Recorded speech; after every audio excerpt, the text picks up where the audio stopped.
राजेश भोसले हमारे साथ जुड़े हुए हैं। राजेश जी, गुड आफ्टरनून, बहुत बहुत स्वागत है सर आपका 18 आवर्स स्वदेश पे।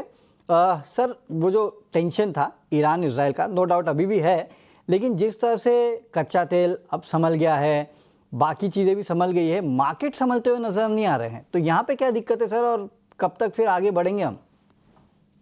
जी नमस्कार वरुण जी। जी देखिए, मार्केट अभी भी कॉशियस नोट पे ट्रेड कर रहा है। जियोपॉलिटिकल टेंशन्स अभी भी है, अलोंग विद दैट दूसरे भी की इवेंट्स है इस हफ्ते। फेड की पॉलिसी है और दूसरे भी कुछ की नंबर्स है, तो मार्केट कहीं ना कहीं एक कॉशियसली ट्रेड कर रहा है। अगर आप ओवरऑल चार्ट स्ट्रक्चर देखें तो रेंज में ट्रेड कर रहा है। कल के 17 में अच्छी बाइंग दिखी थी, 20 डे एक्सपोनेंशियल मूविंग एवरेज को रिक्लेम किया था, बट हायर लेवल्स पे 25,000 क्रॉस नहीं कर पा रहा है। तो ऊपर में अगर आप देखें तो 25,000 का इंपॉर्टेंट रेजिस्टेंस है, एंड नीचे में देखें तो 24,700 का इमीडिएट सपोर्ट है। तो 24,700 और 25,000 की रेंज में next couple of session trade करेगा कॉशियसली, ये हमारा व्यू है। और जैसे आपने कहा कि यहाँ पे मार्केट जो है थोड़ा सा कॉशियसली ट्रेड कर रहा है, बट कहीं ना कहीं थीमेटिक मूव्स आ रहे हैं, जैसे कि आईटी स्पेस है, या फिर आपने शिपिंग कंपनीज या शिपिंग डिफेंसिव काउंटर्स बताए। तो ऐसे स्टॉक्स पे फोकस करना चाहिए जहां पे रिलेटिव स्ट्रेंथ है, एंड यहाँ से भी पॉजिटिव मोमेंटम दिखाई दे सकता है। तो ये राय आती हुई मार्केट पे।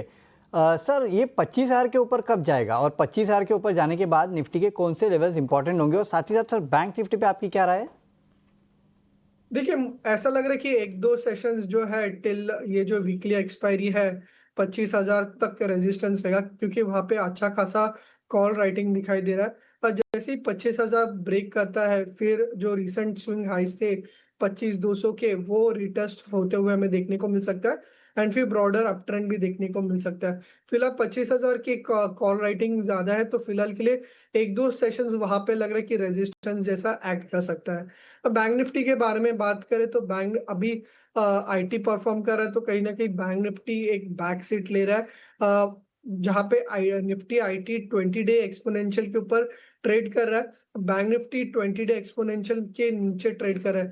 तो कहीं ना कहीं बैंक निफ्टी रिसेंट में एक अंडर परफॉर्मेंस कर रहा है। एक बेरिश गैप भी रह गया था 56,200 के आसपास। जब तक वो क्रॉस नहीं करता है, बैंक निफ्टी में थोड़ा सा प्रेशर रहेगा। नीचे में अगर आप देखें तो मल्टीपल बॉटम्स है 55,400 के आसपास, तो वो एक इमीडिएट सपोर्ट के जैसा बैंक निफ्टी में हमें देखने को मिल सकता है। तो ये राय आती हुई निफ्टी और बैंक निफ्टी दोनों पे ही। लेकिन सर, स्टॉक्स बताइए, खरीदना है कि कुछ बेचना भी है? देखिए वरुण जी, कुछ स्टॉक्स में काफी अच्छा ट्रैक्शन हमें देखने को मिल रहा है। जैसे यूपीएल और केमिकल स्टॉक्स मुझे काफी अच्छा ही लग रहा है।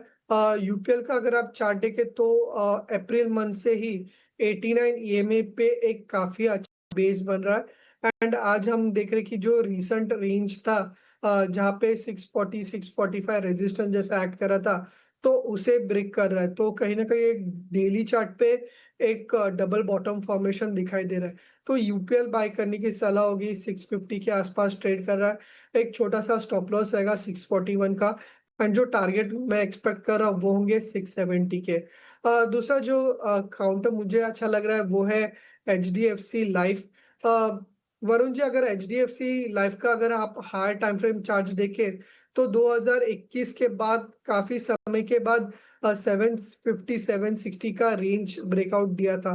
तो already H D F C life एक लॉन्ग टर्म ब्रेकआउट में ट्रेड कर रहा है। लास्ट कुछ दिनों से या लास्ट कुछ हफ्तों से H D F C life में करेक्शन देखने को मिला था, but 20 day exponential moving average पे बेस बन के यहाँ पे एक डेली चार्ट में डबल बॉटम फॉर्मेशन देखने को मिल रहा है। तो long term as well as short term में इसमें प्राइस पैटर्न ब्रेकआउट है, तो H D F C life को बाय करके चल सकते हैं। 759 का स्टॉप लॉस होगा, एंड जो यहाँ से टारगेट एक्सपेक्ट कर रहे हैं इन द नियर टर्म वो होंगे 805 के। दो स्टॉक्स है, दोनों में खरीदारी की सलाह है। एक तो H D F C life जो आपके स्क्रीन पे है, 805 के लक्ष्य के लिए खरीदारी करना है, 759 का आप रखिएगा एक स्ट्रिक्ट स्टॉप लॉस। और दूसरा है यूपीएल। वैसे भी केमिकल्स, फर्टिलाइजर्स, इनमें अगर आप देखेंगे तो रह के आप खरीदारी देखने मिल रही है। यूपीएल में आप खरीदारी करके चल सकते हैं। 670 के लेवल के लिए आप खरीदारी कीजिएगा। 641 का आपको रखना है एक स्ट्रिक्ट स्टॉप लॉस, और रिस्क रिवॉर्ड जो है वो यहाँ पे काफ़ी बेहतर है। तो चलिए, ये तो हो गए दो पिक्स, लेकिन और भी स्टॉक्स हैं, इन पर चर्चा कर लेते हैं। और आज आईटी और खासकर मिड कैप आईटी में अगर आप देखेंगे तो अच्छी खासी खरीदारी देखने मिल रही है। परसिस्टेंट सिस्टम जैसे स्टॉक है, हैप्पीएस्ट माइंड, इसको देखिए 10% की तेजी इस काउंटर में है, 660 के ऊपर चल रहा है। राजेश जी, ये हैप्पीएस्ट माइंड को सर ये इतना हैप्पी क्यों हो गया? 10% के आसपास की रैली आ चुकी है इस काउंटर में, कहाँ तक और जाएगा? देखिए वरुण जी, एक रेंज ब्रेकआउट डेफिनेटली दिखाई दे रहा है हैप्पीएस्ट माइंड में। एंड वॉल्यूम भी काफी अच्छा है, तो पॉजिटिव मोमेंटम कंटिन्यू रह सकता है। इसका जो नेक्स्ट इम्पोर्टेंट स्तर है वो है 700 के आसपास का, क्योंकि वहां पे 200 डीएमए है। एंड हमने पास्ट में देखा है कि अगस्त से ही जब भी स्टॉक 200 डीएमए के आसपास आ रहा है तो वहां पे रेजिस्टेंस ले रहे हैं। तो अभी फिलहाल के लिए बायस पॉजिटिव रखे, बट एक बार 700 के आसपास आता है तो वहां पे एक बार पोजीशंस को बुक कर सकते हैं। अगर फ्रेश लॉन्ग्स बनाने हैं तो ऑलरेडी स्टॉक में आज मोमेंटम आ चुका है, तो बाइंग के लिए थोड़ा सा डिप का वेट कीजिए। अगर 640 635 के रेंज में आता है तो वहां पे बाय कीजिए। एंड जो ऊपर में टारगेट एक्सपेक्ट कीजिए वो होंगे 700 के। ये ठीक है, तो ये राय आती हुई हैप्पीएस्ट माइंड में आज काफ़ी बेहतरीन 9-10% के आसपास की तेज़ी जो है वो स्टॉक में देखने मिल रही है। लेकिन चलिए अब आगे बढ़ते हैं और वक्त हो चुका है आपको मुनाफे का ऑप्शन बताने का।